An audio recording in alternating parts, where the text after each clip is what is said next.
Hello friends, good morning all of you. कैसे हो friends? उम्मीद करता हूँ बहुत ही अच्छे होंगे, बिंदास होंगे और आपकी पढ़ाई भी बहुत ही बेहतरीन तरीके से चल रही होगी।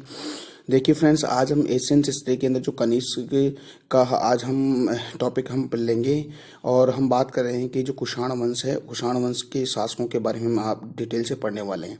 इससे पहले वाला जो वीडियो था इसमें हमने विम कडफिसस और कुजुल कडफिसस के बारे में बहुत ही डिटेल से पढ़ा है। और कुषाण वंश का जो सबसे प्रतापी शासक है कनिष्क, इस कनिष्क के बारे में बहुत ही डिटेल से पढ़ेंगे। ठीक है, तो आप मेरे साथ बने रहिएगा और टीके स्टडी क्लासेस चैनल को लगातार शेयर सब्सक्राइब भी कीजिएगा। देखिए स्टार्ट करते हैं आज का हमारा टॉपिक कनिष्क प्रथम। ठीक है, देखिएगा हम बात करेंगे कनिष्क प्रथम। देखिएगा मैं इसको कनिष्क कनिष्क प्रथम ना बोल के कनिष्क बोलूं तो आप इसमें कंफ्यूज मत होना। ठीक है, देखिएगा ठीक है, ओके। देखते हैं, देखिए कनिष्क प्रथम कुषाण वंश का सबसे महानतम, सबसे शक्तिशाली राजा था, सबसे सूझबूझ वाला राजनीतिज्ञ कूटनीतिज्ञ था। ठीक है, तो ये कुषाण वंश का सबसे प्रतापी शासक था। ठीक है, साथ ही 78 एडी यानी कि 78 ईस्वी में कनिष्क प्रथम का राज्याभिषेक होता है। ठीक है, तो कई स्टूडेंट इसमें कंफ्यूज रहते हैं कि जो कनिष्क है, इस कनिष्क का जो राज्याभिषेक है कब होता है। तो आप आज से कंफ्यूज होने की बात नहीं है, तो आपको बताना है 78 एडी यानी कि 78 ईस्वी में कनिष्क प्रथम का राज्याभिषेक होता है। ठीक है, और साथ ही 78 एडी के अंदर उसने एक संवत चलाया था जिसको हम कहेंगे कनिष्क शक संवत चलाया था उसने। कौन सा? शक संवत। तो ठीक है फ्रेंड्स, तो आपको मेरे को ये बताना है कि जो मालव संवत किसके द्वारा चलाया गया था, क्योंकि इससे पहले वाले वीडियो में मैंने आपको डिटेल से पढ़ाया है। तो आपको बताना है कि मालव संवत किसके द्वारा चलाया गया था। ठीक, तो आपके लिए क्वेश्चन है। ठीक है, तो आप कमेंट सेक्शन में मेरे को बताएंगे। ठीक है, तो देखिएगा जो कनिष्क प्रथम ने जो शक संवत चलाया था वो 78 ईस्वी में। ठीक है, और आपको एक क्वेश्चन और है, विक्रम संवत कब चला था, इसको भी आपको बताना है। ठीक है, दो क्वेश्चन आपके लिए हैं, कमेंट सेक्शन बताना है। तो एक तो मालव संवत और ये विक्रम संवत किसके द्वारा चलाया गया था और कब चलाया गया था। ठीक है, देखते हैं आगे। देखिए आपको पता है कि जो पांचाल, तो पांचाल के बारे में मैंने आपको बताया था कि जो पांचाल होता वो पांचाल के मध्य कनिष्क और पांचाल के मध्य युद्ध होता है। ठीक है, क्योंकि पांचाल का भी जो राज्य जो साम्राज्य का विस्तार है वो ईरान तक चला गया था, रोम तक चला गया था। ठीक है, तो ये भी बहुत ही प्रतापी शासक था। ठीक है, तो कनिष्क और पांचाल के मध्य युद्ध होता है। मोस्टली अगर पांचाल देखिए तो पांचाल चाइना का ये राजा था। ठीक है, तो पांचाल और कनिष्क के मध्य जब युद्ध होता है प्रथम लड़ाई में, तो क्या होता है कि पहली बार तो जो कनिष्क है, इस कनिष्क की क्या हो जाती है, हार हो जाती है। लेकिन दूसरा युद्ध होता है, दूसरे युद्ध में कनिष्क इस पांचाल से जीत जाता है। ठीक है, तो ये भी आप याद रखेंगे। ठीक है, अब देखिएगा आपने काफी बातें आपने काफी पढ़ भी चुके हैं कि जो चतुर्थ बौद्ध संगीति है, या इसको हम समिति बोलते हैं। तो ये चतुर्थ बौद्ध संगीति कब हुई थी और किसके शासन काल में हुई थी, इसके अध्यक्ष कौन थे, इसके उपाध्यक्ष कौन थे, और इसमें कितने भिक्षुओं ने पार्टिसिपेट किया था, और यहाँ पर जो कौन सा एक ग्रंथ था वो लिखा गया था, उसको हम डिटेल से पढ़ेंगे। ठीक है फ्रेंड्स, तो इसको आप याद रखेंगे। देखिएगा जो चतुर्थ बौद्ध संगीति है, चतुर्थ बौद्ध संगीति जो कुंडल ग्राम है कश्मीर का, यानी कि कुंडल ग्राम कश्मीर के अंदर ये चतुर्थ बौद्ध संगीति हुई थी। ठीक है, और इसकी जो अध्यक्षता करने वाले थे वसुमित्र। ठीक है, तो देखेंगे अब हम जब कनिष्क के जो राज दरबारी है, राज्य जो विद्वान है, कवि है, उनके हम डिटेल से पढ़ेंगे आगे, जिसमें आपका वसुमित्र भी आता है। ठीक है, तो इसकी चतुर्थ बौद्ध संगीति की अध्यक्षता करने वाले वसुमित्र थे। ठीक है, और इसकी उपाध्यक्षता यानी कि उपाध्यक्ष किसके इस चतुर्थ बौद्ध संगीति कौन थे, वो थे अश्वघोष है। तो ठीक है, इन दोनों के बारे में और आगे हम पढ़ेंगे। तो आपको याद क्या करना है, चतुर्थ बौद्ध संगीति कश्मीर के कुंडल ग्राम में हुई थी और इसकी अध्यक्षता वसुमित्र के द्वारा की जाती है, और इसकी उपाध्यक्षता यानी कि अश्वघोष के द्वारा की जाती है। दोनों ही बड़े ही प्रकांड विद्वान थे। ठीक है, तो ये जो कनिष्क है इसके राज दरबारी थे, यानी राज दरबार में रहते थे। ठीक है, चतुर्थ बौद्ध संगीति जब हुई तो उसमें कम से कम 500 भिक्षु शामिल हुए, यानी कि इसमें पार्टिसिपेट करने वाले कितने भिक्षु थे, यानी बौद्ध भिक्षु थे। 500 बौद्ध भिक्षुओं ने इसमें शामिल हुए थे, यानी कि पार्टिसिपेट उन्होंने किया था। तो ये एक बहुत महान काम था, यानी कि बौद्ध भिक्षुओं को पहले बहुत ही विद्वता से और बहुत ही बेहतरीन तरीके से उनको समझा जाता था। ठीक है, तो यह आप याद रखिएगा, 500 भिक्षुओं ने इसमें शामिल हुए थे इस चतुर्थ बौद्ध संगीति के अंदर। और इसके अंदर तीनों पिटकों का पर टीकाओं की रचना की गई, यानी जो 3 पिटक थे, जिसे अभिधम पिटक, सुत्त पिटक और विनय पिटक, ये 3 पिटक है, उन पर टीकाओं की रचना की गई थी। यानी कि टीका मतलब क्या होता है डियर फ्रेंड्स, आपको पता है, यानी कि कमेंट किया गया था इन तीनों पिटकों पर, और तीनों की जो टीका थी उस एक किताब के अंदर क्या संकलित की गई थी, और उस किताब का नाम था यानी कि महाविभास। ठीक है, तो इसको याद रखना है। और महाविभास के जो रचनाकार थे, जो चतुर्बोध संगीत की अध्यक्षता करने वाले वसुमित्र थे, तो उन्होंने जो तीनों पिटक थे, अभिधम, सुत्त पिटक और विनय पिटक, इन तीनों पिटकों में के ऊपर कमेंट लिखा, और कमेंट लिखे इन तीनों को एक ही किताब में संकलित किया, और उस किताब का नाम था महाविभास। ठीक है, तो इसको याद रखिएगा। और जो महाविभास है, ये महाविभास बौद्ध दर्शन की क्या है, ये बौद्ध दर्शन का क्या है, महाकोश, या उसको विश्वकोश भी हम कहते हैं। किसको, महाविभास को कहते हैं। तो ये बहुत ही इंपॉर्टेंट है, इसको आप याद ही कर लिए, very very most very important है। ओके, इसको याद क्या करना है कि जो महाविभास है, जो वसुमित्र के द्वारा लिखी गई है, जिसे हम बौद्ध धर्म का महाकोश या उसको हम विश्वकोश भी कहते हैं। ठीक है फ्रेंड्स, अब याद रखिए आगे। ओके, अब देखिए थोड़ा सा बौद्ध धर्म के बारे में पढ़ लेते हैं। यानी कि इसके अंदर हम बात करेंगे जो बौद्ध धर्म, यानी कि कनिष्क से पहले की बात करेंगे और कनिष्क के समय की बात करेंगे। यानी कि जो कनिष्क के पहले बौद्ध धर्म में क्या था और कनिष्क के समय बौद्ध धर्म में क्या बातें थी। ठीक है, तो देखिए सबसे पहले हम कहेंगे कि जो कनिष्क के समय में, यानी कि जो बौद्ध धर्म था वो 2 शाखाओं में विभक्त था, हीनयान और महायान। तो आपने पहले भी सुना होगा हीनयान, महायान। तो देखिए हीनयान को तो पुराना रूप माना जाता है, और इसको जो कनिष्क है उसको नया रूप माना जाता है, क्योंकि बौद्ध दर्शन यानी कि कनिष्क से पहले इस बौद्ध धर्म को पुराना यानी कि हीनयान को, और बौद्ध धर्म के समय यानी कि बौद्ध धर्म को समय जो महायान है उसको नया रूप दिया गया था। ठीक है, वो हम देखते हैं। सबसे पहले अगर देखें तो बौद्ध दर्शन का जो हीनयान शाखा है, हीनयान शाखा में इसको हम बौद्ध धर्म का पुराना रूप भी कहते हैं। पहले बुद्ध की पूजा चिन्हों की पूजा होती थी, यानी कि हीनयान, यानी कि जो कनिष्क के समय से पहले जो बौद्ध धर्म की एक शाखा थी हीनयान, इस हीनयान के अंदर पहले जो बुद्ध थे, महात्मा बुद्ध थे, उसकी जो चिन्ह थे, पद चिन्ह थे, जैसे मान लीजिए जो कोई भी चिन्ह मान लीजिए जो महात्मा बुद्ध अपने डेली यूज में लेने वाली जो वस्तुएं थी, जैसे आप ले लीजिएगा, जैसे उनके वस्त्र है, जैसे उनके कुंडल हैं, और जैसे उनकी हस्तियां हैं, इन अस्थियों की आदि की जो पूजा होती थी। ठीक है, और साथ ही सत्कर्मों पे, अच्छे कर्मों पर बल भी दिया जाता था। ठीक है, और ये जो हीनयान है, ये हीनयान पाली भाषा के अंदर क्या था, संकलित था। ठीक है, तो ये पाली भाषा का ज्यादा इसमें सर्वोच्च स्थान था इसमें। तो ये तो क्या था डियर फ्रेंड्स, जो कनिष्क के समय से पहले की बात है। ओके, अब हम बात करेंगे कनिष्क के समय, जब कनिष्क शासक बनते उसके समय, उसमें क्या होता, तो इसने उस समय फिर क्या चलता है, हीनयान यानी कि महायान शाखा चलती है, और ये बौद्ध धर्म का एक नया रूप था। इसमें क्या होता था कि मूर्ति पूजा का क्या था, मूर्ति पूजा होती थी। तो बहुत इंपॉर्टेंट है, तो देखिएगा महायान शाखा के अंदर मूर्ति पूजा होती थी। ठीक है, इसके साथ ही जो बुद्ध और बोधिसत्व की पूजा भी होती है, यानी कि जो बुद्ध थे और जो बोधिसत्व थे, यानी कि बौद्ध धर्म का प्रचार प्रसार करने वाले जो बोधिसत्व, उन सभी की पूजा होती थी। और इस महायान शाखा के अंदर संस्कृत भाषा का बहुत ही प्रचलन था, यानी संस्कृत भाषा में महायान शाखा का बहुत ही ज्यादा प्रभाव था। ठीक है, तो डियर फ्रेंड्स ये बात हो गई। तो आपको क्या याद रखना है कि कनिष्क के समय में जो बौद्ध धर्म की जो हीनयान शाखा थी उसको तो एक पुराना रूप कहा गया है, और कनिष्क के समय में जो बौद्ध धर्म की जो महायान शाखा है वो क्या है, उसको नया रूप दिया गया कनिष्क के द्वारा। ठीक है, और इसमें मूर्ति पूजा भी होती थी, साथ ही संस्कृत का बहुत प्रभाव था,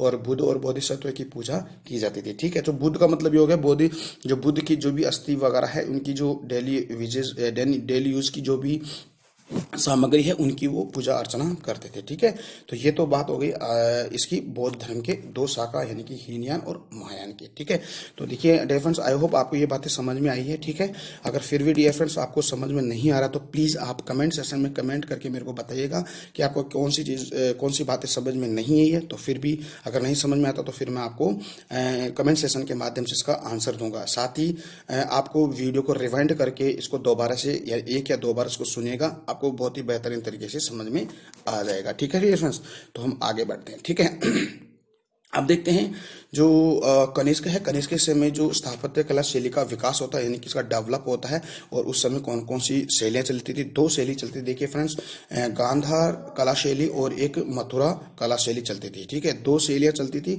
तो गांधार कला शैली को इंडो ग्रीक शैली भी कहा जाता था, और एक ग्रीक बौद्धिस्ट शैली भी, यानी कि जो गांधार शैली है इसको दो भागों में बांट के उसको यानी कहने का मतलब है डिफरेंस के दो नाम थे। एक तो इंडो ग्रीक शैली थी और एक ग्रीक बुद्धिस्ट शैली थी। ठीक है, और इसके अंदर क्या क्या बातें आपको याद रखनी है कि जो गांधार शैली है, गांधार शैली के अंदर बुद्ध और बोधिसत्व की मूर्ति जो काले स्लेटी पत्थर से बनी होती, बहुत इंपॉर्टेंट है, ये आपको याद रखना है। ठीक है, तो गांधार शैली में जो भी बुद्ध और जो बोधिसत्व होते थे, जो उनकी मूर्तियां थी वो काले स्लेटी पत्थर के माध्यम से बनी होती थी, जिसका एक सबसे बड़ा जो एग्जाम्पल था यानी कि जो यूनान का एक देवता था अपोलो, उसकी भी नकल थी ये। ठीक है, तो इसको याद रखना है, कहीं ना कहीं इसकी नकल ही मानी जाती है। तो यूनानी देवता अपोलो की मूर्ति भी काले स्लेटी पत्थर के माध्यम से बनी हुई थी, तो आप इसको याद रखना है। तो ठीक है फ्रेंड्स, तो याद ये दो नाम रखना है, इंडो ग्रीक शैली और ग्रीक बौद्धिस्ट शैली कहा गया है। ठीक है फ्रेंड्स, ओके, अब हम बात करते हैं आगे। देखिएगा जो मथुरा शैली है, मथुरा शैली में भी हम कुछ बातें हम पढ़ लेते हैं। इस शैली में बुद्ध और बोधिसत्वों की मूर्तियां लाल बलुआ पत्थर से बनी होती, तो इसको याद रखना बहुत इंपॉर्टेंट है। जो मथुरा शैली में लाल बलुआ पत्थर से बनी हुई थी, और इंडो जो ग्रीक शैली है या उसको हम गांधार शैली भी कहते हैं, वो बनी हुई थी किसके, काले पत्थर से बनी हुई थी। ठीक है, देखते हैं आगे। बुद्ध की प्रथम मूर्ति जो मथुरा कला शैली में नहीं है। ठीक है, तो ये देखना है, जो बुद्ध की प्रथम मूर्ति मथुरा कला शैली में नहीं है। सॉरी फ्रेंड्स, ये यहाँ पे थोड़ा सा मेरे को मिस्टेक लग रहा है कि ये आपको नहीं को हटाना है। ठीक है, यानी कि बुद्ध की प्रथम मूर्ति है ना, जो मथुरा कला शैली में ही बनी हुई थी, यानी कि लाल बलुआ पत्थर से बनी हुई थी। ठीक है, और भी इसके बारे में अगर कंफ्यूज रहेगा तो डियर फ्रेंड्स मैं आपको आगे बता दूंगा। ठीक है, अगले वीडियो में मैं बता दूंगा, थोड़ा सा यहाँ पे कंफ्यूज है तो आप इसको ये देखिएगा। यानी कि बुद्ध की प्रथम मूर्ति ना मथुरा कला शैली में ही बनी हुई थी। ठीक है, इसको याद रखना है। ओके, देखते हैं आगे। अब देखते हैं आगे, जो कनिष्क थे, कनिष्क के समय में दो राजधानियां थी, तो इसको याद रखिएगा, दो राजधानी, एक तो पुरुषपुर जिसको हम पेशावर कहते हैं, और एक कहती मथुरा थी। ठीक है, तो इनके याद अगर करें तो पहले हम पुरुषपुर यानी कि जो पेशावर है उसकी हम बात कर लेते हैं। देखिएगा, पेशावर जो कनिष्क की प्रथम राजधानी थी, यानी कि यहाँ पर देखिए क्या क्या बातें हैं। यहाँ पर 400 फीट की ऊंची 13 मंजिला एक टावर लकड़ी का बना हुआ था, एक है ना, लग 400 फीट ऊंचा एक 13 मंजिला यानी कि 13 फ्लोर का एक टावर था, और वो टावर कैसा बना हुआ था, लकड़ी का बना हुआ था। ठीक है, और इस टावर के ऊपर जो कलश था ना, ऊपर जो कलश होता है, जैसे ऐसे मान लेते हैं, जैसे ऐसे टावर था इसके ऊपर एक कलश बनाते हैं, तो ये कलश था वो कैसा था लोहे का था। ठीक है, और कनिष्क ने पेशावर में स्तूप भी बनवाया था, यानी कि पेशावर में जो स्तूप होते थे, देखिए स्तूप हैं जैसे विहार है ना, तो ये आपको याद है ये क्या है, यानी कि स्तूप विहार है ना, ये सारे के सारे जो बौद्ध धर्म से रिलेटेड है। तो कहने का मतलब यह है कि तो कनिष्क ने पेशावर के अंदर एक स्तूप बनाया था जिसमें महात्मा बुद्ध की अस्थियां रखी हुई थी। बहुत इंपॉर्टेंट है, बहुत इंपॉर्टेंट है, इसको याद रखिएगा। ठीक है फ्रेंड्स, तो देखिएगा, कनिष्क ने पेशावर में स्तूप बनवाया जिसमें महात्मा बुद्ध की अस्थियां रखी हुई थी। ठीक है, और इसी टावर के पास, यानी कि कौन से टावर के पास, जो आपके पेशावर में बनाया था 400 फीट और 13 मंजिला टावर लकड़ी का बना हुआ था, और इसके ऊपर लोहे के जो कलश था, जहां पर एक चैत्य था। ठीक है, चैत्य यानी कि संघाराम चैत्य, यानी कि संघाराम चैत्य बना हुआ था, जिसे कनिष्क का चैत्य कहा जाता है। यानी कि चैत्य, देखिए फ्रेंड्स, देखिए स्तूप, आपको मैं फिर बता, स्तूप है, विहार है और चैत्य है। तो ये सारे के सारे क्या हैं, देखिएगा। विहार तो बौद्ध भिक्षु विहार होते थे, बौद्ध भिक्षु होते थे, बौद्ध भिक्षु वो विहार में रहते, नहीं कि रहने का निवास स्थान था, ठीक है। और स्तूप था, स्तूप जब बुद्ध या बोधिसत्व की मृत्यु होने के बाद में उनके ऊपर स्तूप बनाया जाता था, तो स्तूप ये थे। और चैत्य थे, यानी कि पूजा स्थल थे। बौद्ध धर्म के जो बोधिसत्व थे, बौद्ध भिक्षु हैं, उनके पूजा स्थल को हम चैत्य कहते हैं। जैसे आज हमारे जो वर्तमान जो हिंदू धर्म है, हिंदू धर्म में जैसे मंदिर होते हैं, है ना, तो वैसे मंदिर पूजा स्थल होते थे, है ना, तो ये होते थे, ठीक है। और ये बात होगी जैसे मुस्लिम धर्म में जैसे मस्जिद है वगैरह, ये सब भी है, चर्च वगैरह, ये स्थल होते हैं पूजा स्थल। तो बौद्ध धर्म में चैत्य होते थे, वो चैत्य पूजा स्थल होते थे, ठीक है। तो यहाँ पर एक इस टावर के पास एक संघाराम चैत्य था, और ये संघाराम चैत्य कनिष्क का चैत्य उसको कहा गया है। किसका? कनिष्क का चैत्य कहा गया है। और इस संघाराम चैत्य का जो वास्तुकार था बहुत इंपॉर्टेंट है, इसको आप याद रखिएगा। यानी कि वास्तुकार था, यानी कि ये यवन का था, यानी कि यवन था, उसका नाम है अगिलस कहा गया। इसको क्या कहा गया? अगिलस इसका नाम था, तो इसको याद रखना है, बहुत इंपॉर्टेंट है। संघाराम चैत्य जो पेशावर में बनाया गया था और उस टावर के पास में था, इसको कनिष्क का चैत्य कहते हैं। इसके वास्तुकार है अगिलस थे और यवन का रहने वाला था, ठीक है। और पेशावर के अंदर जो स्तूप था, और उस स्तूप में जब खुदाई की गई तो वहां पर हमें क्या क्या चित्र मिलते हैं, यानी कि बुद्ध, इंद्र, ब्रह्म और कनिष्क का वहां पर चित्र मिलता है। तो बहुत इंपॉर्टेंट है, इसको याद रखिएगा। देखिए फ्रेंड्स, आपको समझ में आ रहा है, ठीक है। और उम्मीद करता हूँ, मेरे को ऐसा लग रहा है कि आपको समझ में बिल्कुल बहुत ही बेहतरीन तरीके से समझ में आ रहा है, ठीक है। तो आप ही डियर फ्रेंड्स ऐसे ही लगातार जिस तरह मैंने नोट्स बनाए हैं, तो वैसे आप इसके नोट्स बनाएंगे। काफ़ी मेहनत करके ये नोट्स मैंने बनाए हैं डियर फ्रेंड्स। तो प्लीज़ आप भी ऐसे ही नोट्स बनाएंगे, क्योंकि ये लॉन्ग टाइम के लिए आपके काम, जब तक आपकी जॉब नहीं लगे तब तक ये काम आएंगे, ठीक है। तो इससे ज़्यादा कोई डिटेल आपको कोई पढ़ाने वाला नहीं है, ठीक है। तो देखिए, मैं आपको नोट्स के रूप में ये आपको स्टडी करवा रहा हूँ, ठीक है। तो हम आगे बढ़ते हैं, दो बात और कर लेते हैं इसी चैप्टर में। देखिए, इसी टॉपिक के अंदर देखिएगा, जो कनिष्क थे, कनिष्क ने दो नगरों का क्या स्थापना की, दो नगर बसाए थे। एक तो कश्मीर में बसाया और एक तक्षशिला में बसाया था। तो तक्षशिला में जो नगर बसाया था उसका नाम सिरकप, यानी कि उस नगर का क्या नाम था? सिरकप था। और कश्मीर में जो बसाया था उसको कनिष्कपुर कहा गया है, ठीक है। तो याद रखना है, कनिष्कपुर जो नगर है वो कहाँ था? कश्मीर में। आपको याद करने का तरीका यह है, कैसे कनिष्कपुर और कैसे कश्मीर, ये याद ऐसे रखना है, ठीक है। और सिरकप था, वो सिरकप कहाँ था? यानी कि तक्षशिला के अंदर ये था, ठीक है। तो तक्षशिला, विक्रमशिला जो आपको याद ही होगा, है ना, तो ये है, ठीक है। तो ये दो नगर थे, बहुत ही इंपॉर्टेंट नगर थे, जो कनिष्क के द्वारा ये बसाए गए थे। आगे बात करते हैं हम, देखिएगा आगे देखते हैं, ओके। तो समझ में आया? ओके, देखते हैं आगे।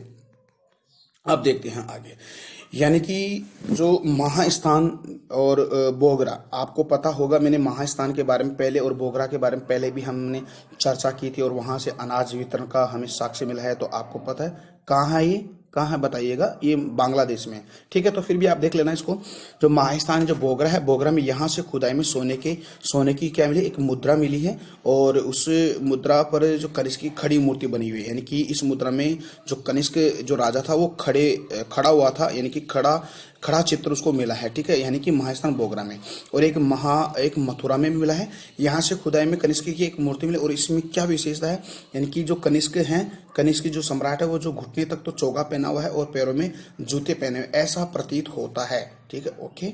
ऐसा हमें प्रतीत होता है कि जो मथुरा के अंदर जो खुदाई के अंदर जो मूर्ति मिले, उसमें जो कनिष्क जो सम्राट है, यानी कनिष्क जो राजा है, वो घुटने तक तो चोगा पहना हुआ और पैरों में जूते पहने हुए खड़ा है। तो ठीक है, तो ये दो स्थान आप याद रखना, एक तो महास्थान बोगरा और मथुरा के अंदर, ठीक है। अब देखिए, हम सिल्क रूट की हम बात करते हैं। देखिए, सिल्क रूट क्या है? सिल्क मतलब रेशम मार्ग, ठीक है। तो यानी कि जो कनिष्क है, कनिष्क ने रेशम मार्ग पर भी अपना अधिकार कर लिया था, और वो कौन सा मार्ग था जो जहां से क्या होता था, यानी कि रेशम मार्ग से रेशम का ट्रेड होता था, व्यापार होता, आयात निर्यात होता था, उसको हम देख लेते हैं। कनिष्क ने सिल्क मार्ग पर भी अपना अधिकार कर लिया था, ठीक है। और ये जो मार्ग था वो चाइना से लेकर रोम तक है, बहुत ही इंपॉर्टेंट है, यानी कि चाइना से लेकर रोम तक जाता था। और ये इस रोम तक, यानी कहने का मतलब सिल्क रूट पर, यानी कि चीन से रोम तक, कहने का मतलब ये व्यापार करता था। देख लीजिए कितना सम्राट शासक था, ठीक है, ये कितना बहुत ही पावरफुल व्यक्ति था, ठीक है। और इस मार्ग में कौन कौन से मार्ग आते हैं, यानी कि कैस्पियन सागर, यानी कि कैस्पियन सागर वाला मार्ग इसी में आता था। और मर्व से फरात, दजला फरात आपको नदी समझ में आ रही है, यानी कि दजला फरात में कौन सी सभ्यता, मेसोपोटामिया की सभ्यता है। तो मर्व से लेकर फरात से रूम सागर, जिसको हम भूमध्य सागर हम कहते हैं, तो भूमध्य सागर तक भी व्यापार करता था। और साथ ही भारत और लाल सागर जो रेड सी है वहां तक भी ये व्यापार करता कनिष्क सम्राट, ठीक है। तो आपको समझ में आया, तो इसको आप एक बार फिर से देखिएगा। जो कनिष्क थे, कनिष्क ने सिल्क रूट, सिल्क का मतलब रेशम मार्ग पर भी अपना अधिकार कर लिया था। और ये जो सिल्क रूट था, यानी कि सिल्क मार्ग था, रेशम मार्ग था, वो चीन से लेकर रोम तक था, ठीक है। और रोम तक था तो इसमें कौन कौन से मार्ग आते थे, यानी कि कैस्पियन सागर वाला मार्ग आता था। और एक मर्व से फरात से रूम सागर, जो उसको हम भूमध्य सागर का यहाँ तक का रास्ता आता था रेशम मार्ग का। साथ ही देखें तो भारत और लाल सागर रेड सी तक भी इसका सिल्क रूट था, यहाँ पर इतना इसके अधिकार था और यहाँ से ये व्यापार करता था, ठीक है। तो अब देखते हैं आगे, देखिएगा जो सिक्के थे, सिक्के भी मिले हैं, है ना। तो कुषाणों में जो सर्वाधिक शुद्ध स्वर्ण सिक्के चलाए थे, ठीक है, इन्होंने चलाए थे। और ये सिक्के थे वो 124 ग्रेन के थे, ठीक है। तो सर्वाधिक शुद्ध स्वर्ण सिक्के कनिष्क ने ही चलाए थे, ठीक है। और इसने सोने के साथ साथ तांबे के सिक्के भी चलाए थे, ठीक, उसको आप ऐसे याद रखिएगा, ठीक है फ्रेंड्स। तो देखिएगा ये बहुत इंपॉर्टेंट है, ओके। अब देखिएगा जो कनिष्क है, कनिष्क के दरबार में जो विद्वान थे, उन विद्वानों की हम बात करते हैं। देखिएगा सबसे पहले हम देखते हैं जो कनिष्क थे, ये कला और विद्वता का, यानी विद्वता का आश्रय था, यानी कि ये कला यानी कि स्थापत्य कला, जिसको मैंने आपको बताया था, जो कनिष्कपुर है, सरकपुर है, और एक आपने जो एक लकड़ी का टावर भी था पेशावर में। तो इसका मतलब ये कला के क्षेत्र में भी अपनी पहचान छोड़ी है इसने। और साथ ही अगर देखें तो विद्वता, यानी कि विद्वानों का आश्रय रहता था, यानी कि जो विद्वानों को अपने दरबार में रखता था, ठीक है। अब देखते हैं इसके विद्वानों में कौन कौन से विद्वान हैं, ठीक है। सबसे देखते हैं, सबसे पहले हम अश्व घोष की बात करें, बहुत इंपॉर्टेंट है डियर फ्रेंड्स, ये क्वेश्चन आएगा। और इसके कौन कौन से उसने किताबें लिखी उसी देखते हैं। देखिएगा सबसे पहले अगर देखें तो अश्व घोष को उसने कहाँ से इसको लिया था, यानी कि ये कहाँ से आया था। जब उसने पाटलिपुत्र पर आक्रमण किया कनिष्क ने, वहां से इस विद्वान को प्राप्त किया और वहां से एक जो बुद्ध है, माता बुद्ध की जो भिक्षा पात्र, उसको भी उठाकर लेके आया था और पेशावर ले आया था, ठीक है। तो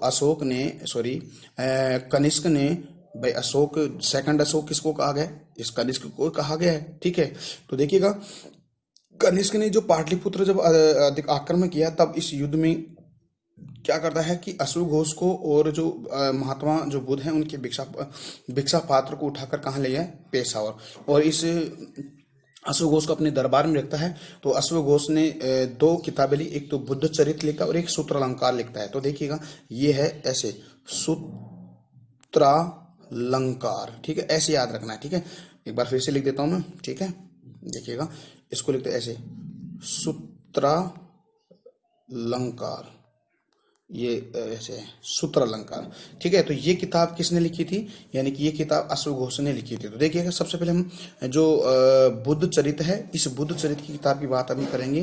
तो देखिए इस जो किताब बुद्ध चरित्र है, इसको बुद्ध के जीवन की कथा, यानी कि संस्कृत के पद्य में लिखी है। इसके अंदर जो महात्मा बुद्ध के जीवन के बारे में लिखा गया है और ये संस्कृत भाषा के पद्य में लिखा गया है। ऐसे ही हम बुद्ध चरित्र किताब को बौद्ध धर्म का महाकाव्य कहते हैं, बहुत इंपॉर्टेंट है, इसको लिखते हैं, इसको याद कर लीजिएगा। बौद्ध धर्म का महाकाव्य किसको कहते हैं, यानी कि बुद्ध चरित्र पुस्तक को कहते हैं। तो इसको बौद्ध धर्म का महाकाव्य कहते हैं, ठीक है फ्रेंड्स। तो ये बात आपको समझ में आ रही है ना, ओके। बात करते हैं आगे। देखिए इसके बाद में अगला जो विद्वान है नागार्जुन है, बहुत इंपॉर्टेंट है। नागार्जुन को मार्टिन लूथर की संज्ञा भी दी गई है, ठीक है। यानी कि मार्टिन लूथर कहते हैं यह केवल दार्शनिक ही नहीं अपितु ये वैज्ञानिक भी था, यानी कि ये दर्शन यानी कि फिलोसोफर नहीं था, फिलोसोफर तो था ही, इसके साथ ही ये वैज्ञानिक भी था, ठीक है। और इसको हम भारत का आइंस्टाइन भी कहते हैं, ठीक है। तो आप समझ लीजिएगा कि आइंस्टाइन से पहले यानी कि नागार्जुन ने क्या क्या भारत को दिया, यानी कि ये सापेक्षता का सिद्धांत देता है, ठीक है। फिर आइंस्टाइन देते हैं, यानी कि पहले तो सापेक्षता का सिद्धांत इस नागार्जुन ने दे दिया था, ठीक है। तो उनकी पहचान बनी है इसीलिए, ठीक है। तो इसको भारत का आइंस्टाइन कहते हैं। और इसी जो नागार्जुन है, नागार्जुन ने एक बुक लिखी थी, उस बुक का नाम है माध्यमिक सूत्र, बहुत इंपॉर्टेंट है माध्यमिक सूत्र, यानी कि इसको माध्यमिक सूत्र भी हम कहते हैं। इस माध्यमिक सूत्र इस नागार्जुन के द्वारा लिखी जाती है और इसके अंदर इस पुस्तक में एक सिद्धांत दिया था, सापेक्षता का सिद्धांत दिया था, ठीक है। तो ये बात आपको याद रखने नागार्जुन के द्वारा, ठीक है। ये एक तो सूत्रालंकार, एक कौन सी है बुद्धचरित यानी कि अशोक घोष के द्वारा, और नागार्जुन के द्वारा माध्यमिक सूत्र पुस्तक लिखी गई है। अब देखते हैं आगे। वसुमित्र के बारे में मैंने आपको बता ही दिया था।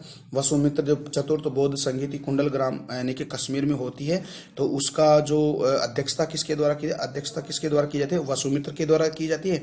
और जो उसने महाविभास नामक पुस्तक लिखते हैं, और ये महाविभास नामक पुस्तक बौद्ध धर्म का क्या कहलाता है, महाकोश, या उसको विश्वकोश भी हम कहते हैं, ठीक है। आगे बढ़ते हैं। चरक देखिए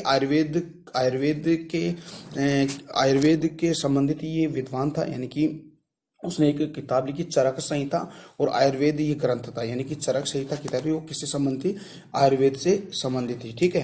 तो ये चरक था, बहुत इंपॉर्टेंट है। एक है मंथर, देखिए आपने कहीं पढ़ा नहीं होगा, मंथर था, ये भी कनिष्क के दरबारी विद्वान था। ये इस बुद्धिमान राज, ये बहुत ही बुद्धिमान और राजनीतिज्ञ था, और इसको कहा गया है कनिष्क का मंत्री कहते हैं, ये कि ये मिनिस्टर था, ठीक है, मंथर था, ठीक है। तो मैं से मंथर और मैं से मंत्री, यानी कि कनिष्क का मंत्री था, इसका याद ऐसे रखिएगा, ठीक है।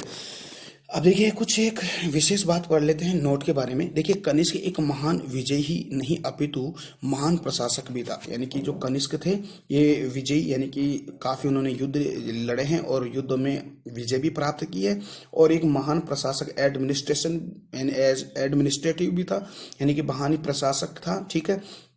और साथ ही ये उसके राज्य में एक भी विद्रोह नहीं हुआ। अब कहा गया है कि ये इसके जो राज दरबार जब इसका शासन था, तो उस जहाँ पर इसका शासन जिस क्षेत्र में था उसमें किसी दूसरे व्यक्ति के द्वारा विद्रोह नहीं किया गया। तो ये बहुत ही इंपॉर्टेंट है, ठीक है। तो इसको एक बार फिर से देख लीजिएगा कि कनिष्क एक महान विजय ही नहीं अपितु महान प्रशासक भी था, उसके राज्य में एक भी विद्रोह नहीं हुआ था, ठीक है।